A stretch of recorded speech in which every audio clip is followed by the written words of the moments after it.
Morning जय जगन्नाथ देखु मो नित्यकर्म सारिकी खाइबा जाऊँगी। आज किसी करनी लेट हो गलानी।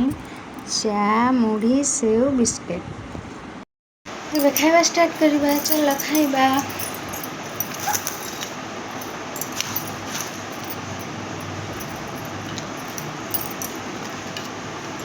चा ड्यूटी दबा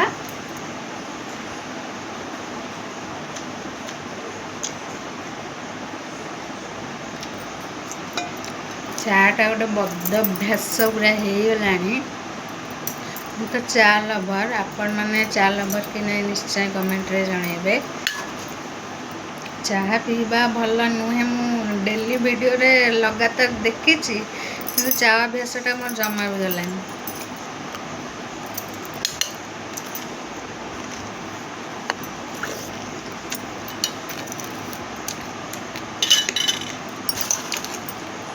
चारे टे मुड़ी पकईदे टे पंच करी खाईदे।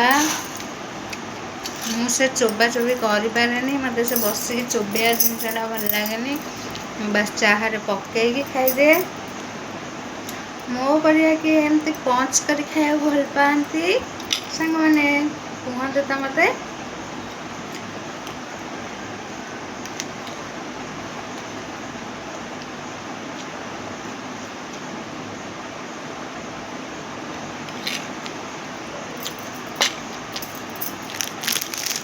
आज रोसे स्टार्ट करी जीरा बिस्किटा भी मत भल लगे। आपण मैंने भी आनिकी खातु देखिए फ्लेवर भी भल अच्छे भल लगुच खाया। सुगर बहुत कम भी अच्छे।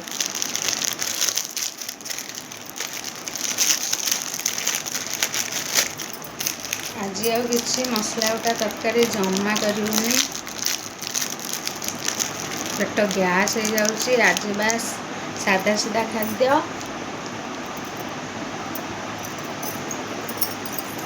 भात डाली आलू भर्ता बचुरा टमाटो चटनी ये बेस्ट खाद्य। देह सुस्थ हेल्दी भी पेट खराब हबार ही नहीं। जीरा बिस्किटा बहुत टेस्ट लगे। खाइले जापर खाइबे निश्चय। सांग मैंने आज आम घर पूरा भेज थाली नॉनवेज ना कहीं ठाकुर आसिक अच्छा ठाकुरानी मंदिर में 9 दिन है पूरा भेज नॉनवेज घरे बसबनी।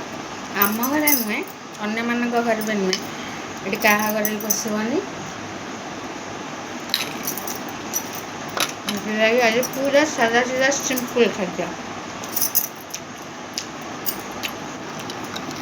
सिंपल खाद्य ही देहपाई भल। देह भी सुस्थ लोक सीना शुणुना मानुना। फास्टफुड रेगुलर खाऊँ। मोर तो फास्टफुड जिनस 2 मास थे हेल्ले चलो एत भी मत भल लगे। आपण मैंने भी फास्टफुड खाद्य दूरे की रुहतु।